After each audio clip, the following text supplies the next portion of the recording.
Okay, so first of all, we would like to thank Enorbet and Ruth Whitehouse for accepting our contribution to this workshop. As Ruth said before, it's all our case study is focused on Iberian Iron Age, but I think that it will have a lot of things that you can feel as parallels as in all the presentations that has been presented today, this morning. So we really hope that our approach can stimulate, in fact, fresh questions and debate about pilgrimage in ancient contexts across the Mediterranean. In fact, part of our future work will be focused on applying the methods undertaken for the case study that we are presenting today, combined with digital technologies with other colleagues to record sensory data to Italian, Croatian, and Greek caves. This study was possible thanks to our research stay in Durham University during my postdoc, and obviously, even if it was stopped by COVID-19 and some fieldwork had to be postponed, we kept working online. Now, yes, okay. So we approach pilgrimage throughout and from caves, proposing an interpretative scenario of ritual flows related to these underground places, divided analytically into successive and cyclical stages. For doing that, we have developed a methodology for recording and interpreting the multisensory affordances of caves and their landscapes. We applied these methods to analyze two caves situated in the territory controlled by the Iberian Iron Age Oppidum of Edeta, and both are interpreted as the destination for pilgrimages and related ritual performances, especially during the 5th to the 3rd centuries BC. Thanks to their natural affordances, caves have been selected as ritual destinations throughout history. We see, and prehistory obviously, we see these underground places as animated components of landscapes where pilgrimage ended. Understanding, obviously, pilgrimage, as it was said in the introduction, has a lot of different definitions. And for us, we understand pilgrimage as kinetic, interactive, and transformative ritual performed by a group of people to a particular place of veneration associated with a powerful spiritual entity. Ritual walking adds intangible symbolism to the biographies of the landscape, transforming it cognitively and building spatial stories that bloom throughout memory and repetition of the same trip or the same journey, even if it changes a little bit every time that they repeat it. It can be possible. So this sacred mobility implies displacement from the familiar sphere to the unknown, trespassing the boundaries of the territory. During this rite of passage, shared but also personal identities, expectations, and perceptions will be experienced. And this generally implies movement over space and time, performance, the affirmation of social identity, and the enabling of economic changes. However, each example must be understood in context, considering variables such as destination, distance, scale, and motivation. New archaeological approaches to pilgrimage are being focused on this movement with special attention to the senses. Assuming that pilgrimage, like all the rituals, are relational and involves continuous interaction, we need to seek into the multisensory experiences between pilgrims, landscapes, places, divinities, ancestors, animals, objects, and substances. Only by humanizing the past and not simply focusing on its materiality, we will get closer to the performers behind all these ritual actions. Well, methodologically, our research builds on two significant trends in cave archaeology: contextual and sensory. We analyze a ritual process that extends spatially and socially from dwelling places to the caves. We enrich the interpretative possibilities by incorporating multisensoriality and considering diverse scenarios, options, and bodies.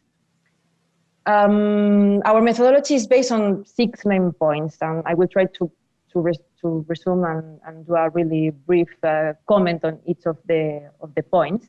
And obviously, it has their strengths and their limitations to have in mind.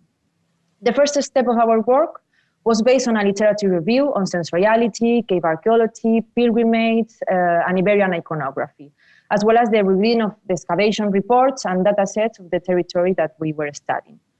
This allows us to have more details to evaluate and contextualize ancient bodies in movement. As part of field work, we have performed repeated walking of alternative routes to the caves at different times and seasons. These routes have been divided afterwards into experiential stages that help us to consider part of the sensorial variables and social perspectives involved in this ritual process.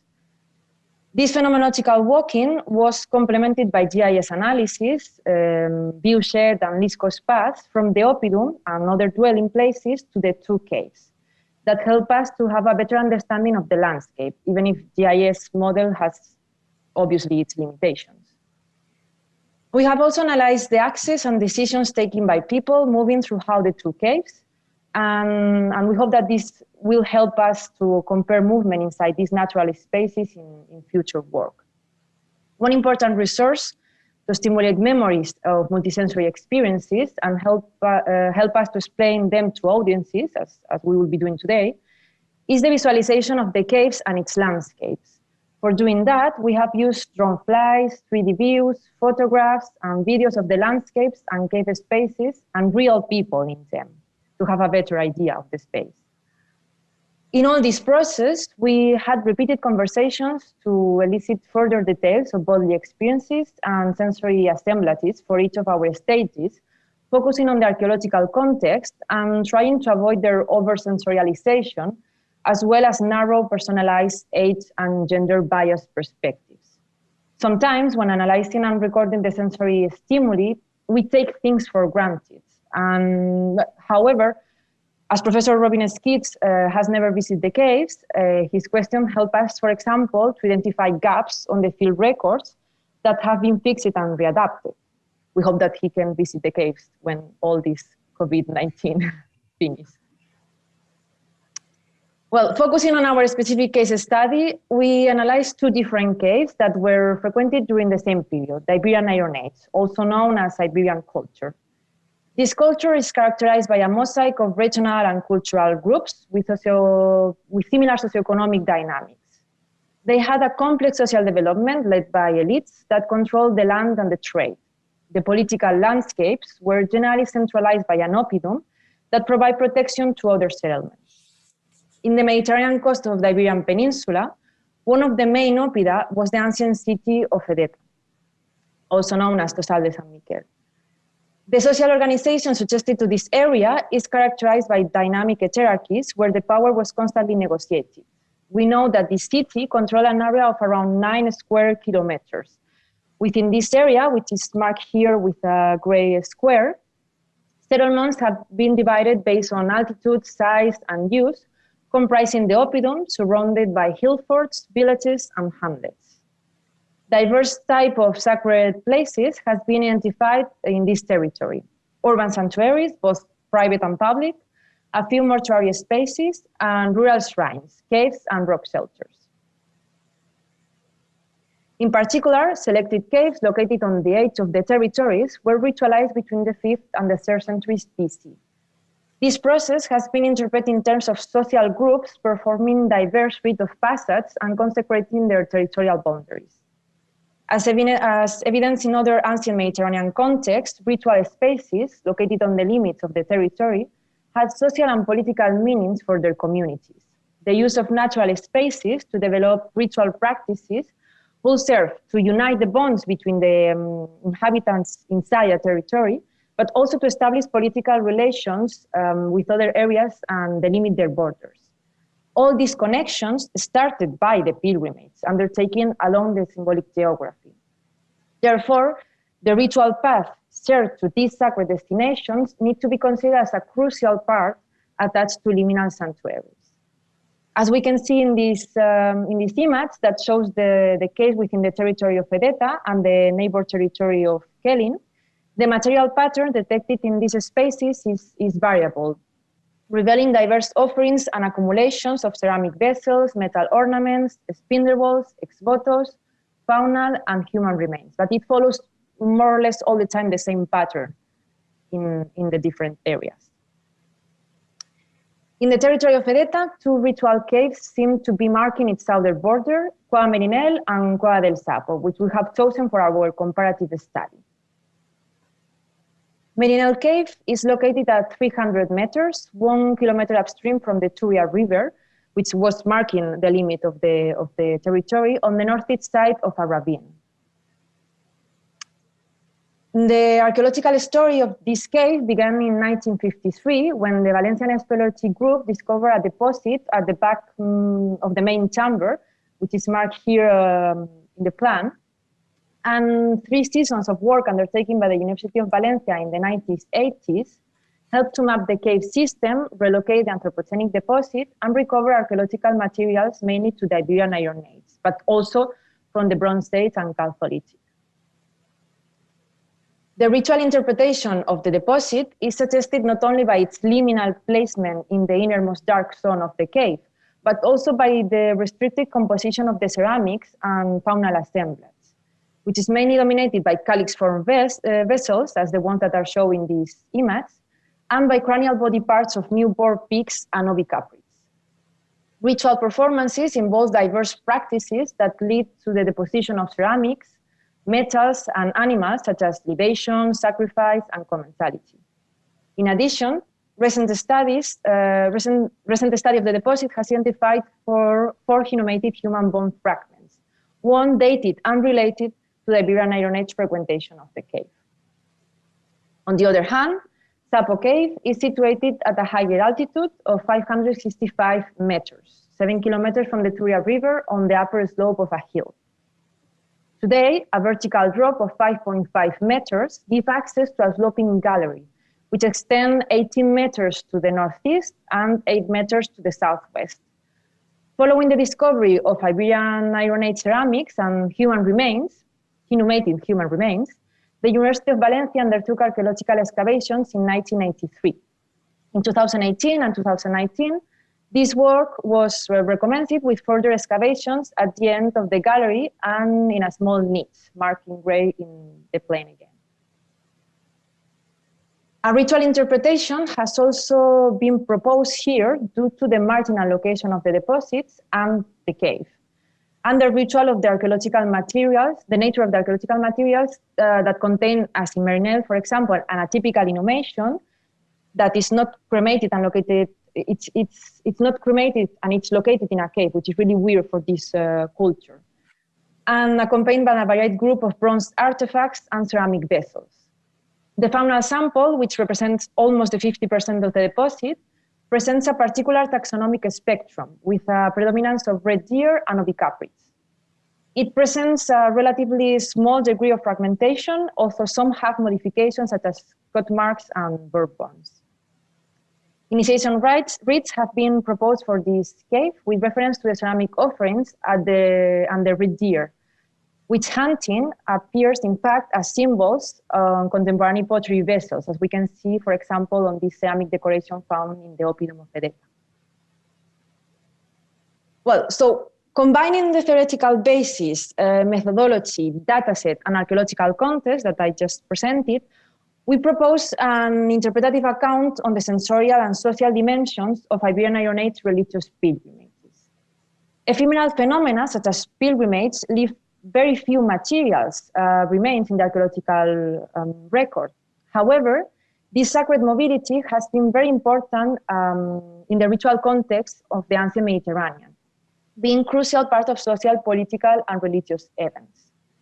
To approach this kind of movement, of ritual movement from archaeology, an interdisciplinary method is needed, supported by comparative analysis and ethnographic data. The tracks of this movement can be archaeologically read when analyzing the materials in context, and some ritual spaces in context, such as caves. Here, we consider this ritual past as crucial transformations inside the whole ritual process that is linked to these caves. Typically, analysis of rocky spaces focused on one case study of a single site, its morphology, chronology, and artifact assemblages, considering only a fraction of the whole experience. However, a cave is not only symbolic because of its natural features, but also because of its liminal locations, its surrounding landscape, and its ritual memory. Our scenario of ritual journeys is divided into successive stages, all of which involve embodied mobility, decision-making, performance, interactivity, perception, and experience. Our intention is not to reify these stages, but they may have some wider archaeological applicability. So in the following slides, we will try to bring you closer to our reconstruction of this ritual process. Here, okay. I hope you can see the 3D moving. So the first step is getting started for the pilgrimage. This is one of the most important parts of the ritual, since decisions taken at this stage condition what follows. The territory of Edeta saw a variety of potential starting points. Besides, the archaeological assemblages in the caves cannot be linked exclusively to one place or one group of people. Therefore, our interpretative account remains open to participants drawing from a variety of communities coming from different points across the territory. A core group of people need to take responsibility for planning as well as persuading participants whose personal motivations, understanding, and expectations will have varied. As archaeologists, we can highlight in particular the material things that the pilgrims will have selected and brought together at this stage, working back from what they deposited in the caves. Pilgrims will have set off on their journey, gaining participants and materials as they cross the domestic landscape. Perhaps taking a break to rest and eat, but perhaps also stopping to perform minor ritual acts at significant points along the way. At a certain point, the pilgrimage will have changed character, influenced symbolically by the transition of crossing the river Turia and the ascent of the respective hills to reach the caves. As the pilgrims climbed, the landscape will have felt different and opened up around them, with extensive views back towards the valley, Edeta Opidum's mountain, and the sea. Each journey and its cave afford different experiences, as our own visits and the least cost path calculations confirm. Since both caves are difficult to locate and access, the group will have need guiding forward by people who had visited them before.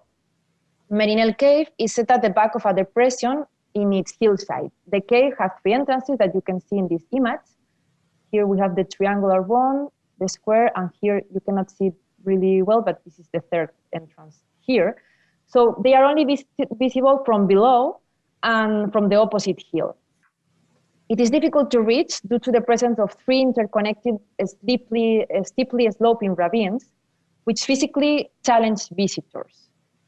In contrast, Sapo Cave is a hole in the ground. It is therefore invisible beyond a distance of 10 or 15 meters, and consequently difficult to locate.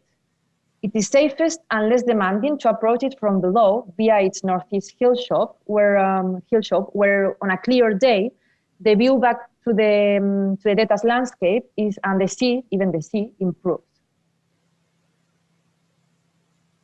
Arriving immediately outside the cave entrances will have represented another significant stage in its pilgrimage. Groups will have rested, regrouped, and reviewed the landscape here to varying degrees according to the difficulty of the ascent, the group size, and the precise configuration of the ground in front of each cave. The site of the cave entrances will have stimulated a variety of emotions depending on each person. For example, relief at having arrived, exhaustion for some pilgrims related to their age or even physical condition, but also expectation, excitement, and fear about what was to happen inside this cave. The emotional rush is particularly strong outside Sapo Cave, where it becomes evident that you will need to climb down a deep hole with vertical walls, which I remind it's like 5 or 6 meters deep. So before proceeding, decisions were required as the configuration of the group. Who will enter first, who next, who last, or even who will not enter. So the next step taken by the pilgrims was to transgress one of the cave entrances. Thresholds and doorways are of a cross-cultural symbolic significance, involving bodily practice of transition, transformation, and liminality, particularly when crossed during a rite of passage. However, the impact of the cave entrances will have varied culturally according to their form, number, and position, and to who was negotiating them. Our caves entrances need to be negotiated one by one. Meninel has 3 entrances. The small triangular entrances on the left-hand side is the most accessible because of its flat floor, which lies on the same level as the space outside, and because you can discern the main interior space of the cave from this entrance. At Sapo, accessing via the vertical hall, a quick decision would have been required because of the restricted space, the steeply sloping floor, and the need to proceed one at a time.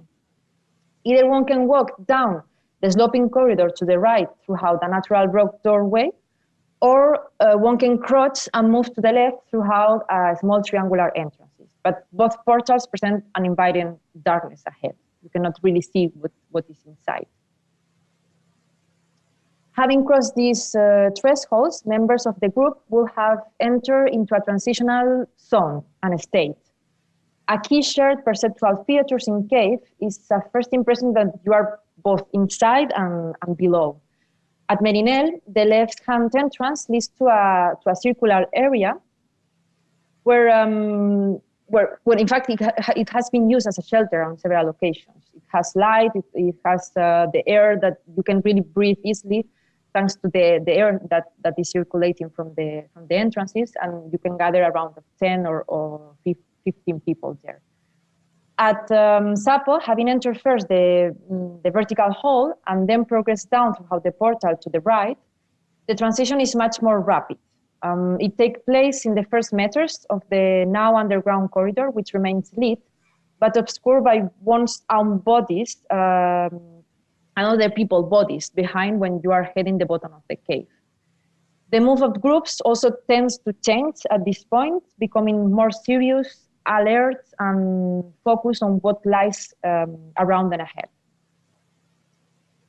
Once inside, safety will again have been a key concern, augmented now by a growing sense of unease and fear. While the outside world began to be forgotten, darkness and abnormal vibrant things will have been encountered. Each cave system affords a different bodily and emotional experience depending on each person. In Meninel, light filtering in from the entrances dimly illuminates a circular space surrounded by tall stalactite columns. Some of the group may have remained here, looking forward into the gloom and back at the cave entrances. Other people may have moved to how the cave needed help in some parts if they were carrying things. And Sapo's 18-meter corridors is more straightforward to navigate, but still present challenges. Descending the uneven and slippery slope in a single file is particularly dangerous when you are carrying things, because you cannot use your hands to be held by the walls of the cave.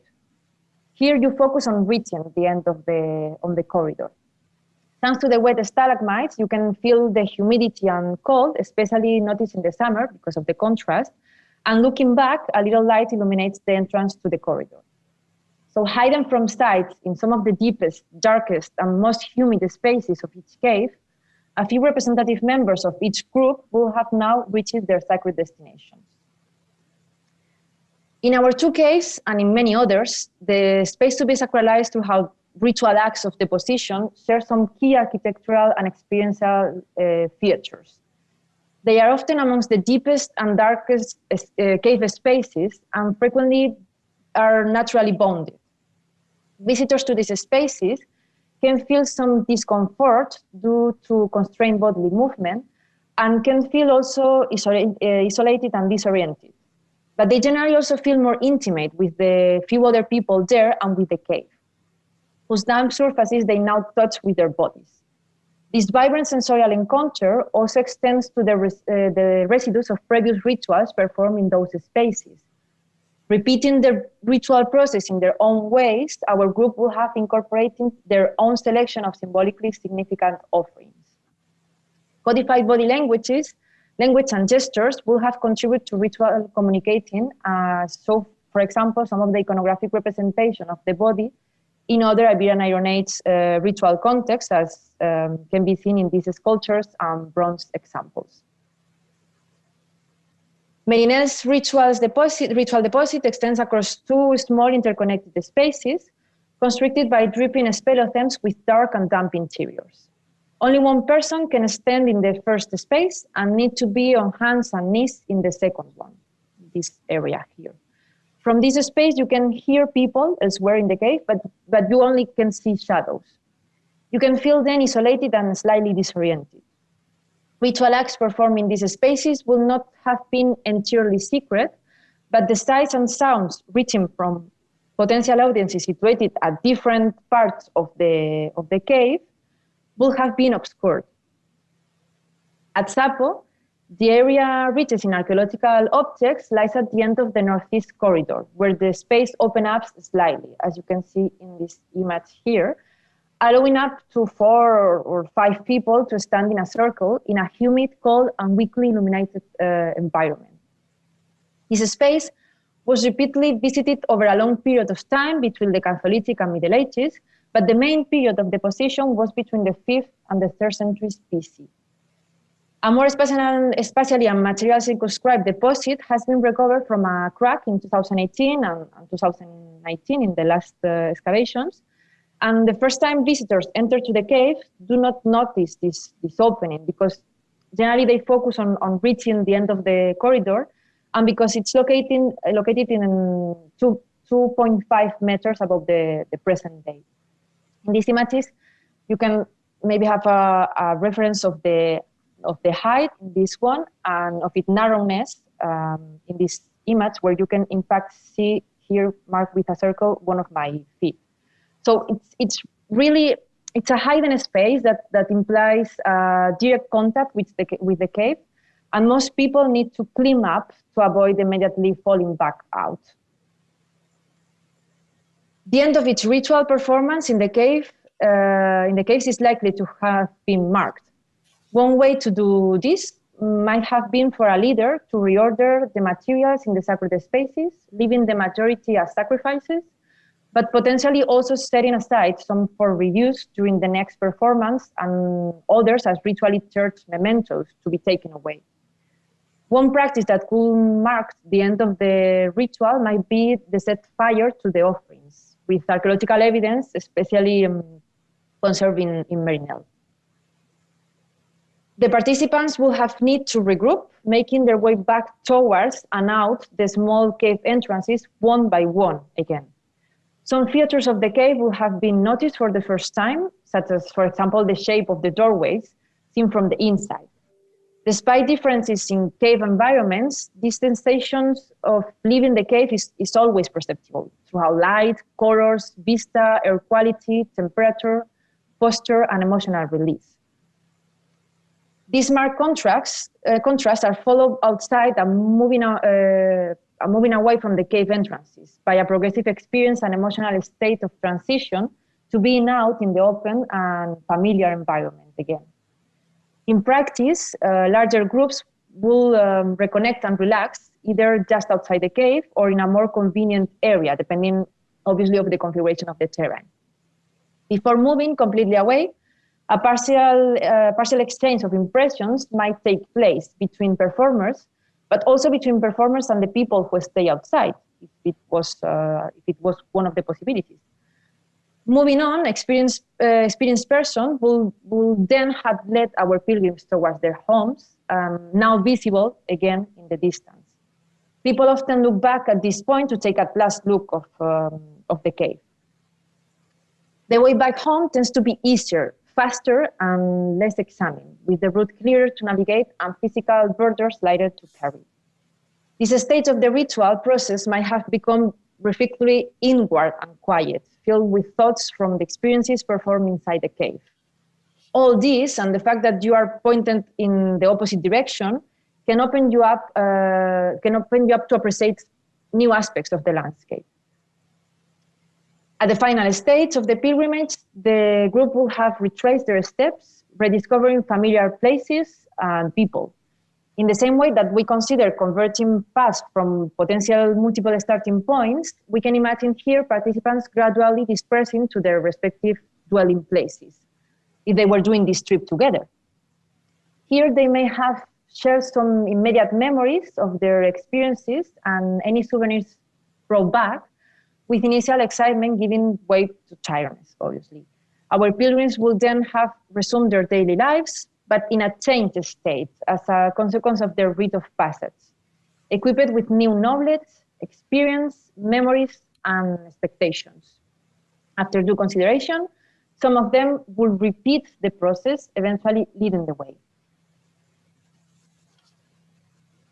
So with this example, we hope that we have shown that the caves were not only spaces of ritual deposition, but part of a complex and dynamic ritual process that in fact needs to be approached combining different methods. Memorable pilgrimage across the landscape, incorporating ritual performances in liminal sacred caves, might be regarded as regionally distinctive sensorial features of Iberian Iron Age societies, which contribute to social processes on various levels. Regarding our case study, we cannot affirm that pilgrimage was an elite-dominated process. It can be also a more local, small-scale form of ritual celebration. In fact, we believe that the inclusion of daily objects like ceramic vessels suggests that the rituals were not exclusively performed by an elite, but were more socially inclusive, making them relatively open to diverse people, practices, and interpretations. We are aware that our analysis can be too structured and linear. However, we think that these kind of approaches help to stimulate fresh questions and debate, getting closer to these ritual processes. It challenges established archaeological categories, adapts existing archaeological methods to gather new and relevant sensory data. It offers richer interpretation of pilgrimage and ritual experiences, and it highlights their inherent diversity across space, time, and culture. We look forward to incorporating the results of ongoing archaeological excavation and laboratory work into our inclusive interpretative scenario, as well as enlarging our sensorial study to other caves. Finally, we would like to express our gratitude to the field teams that shared their diverse experiences of visiting the caves. Thank you for your attention.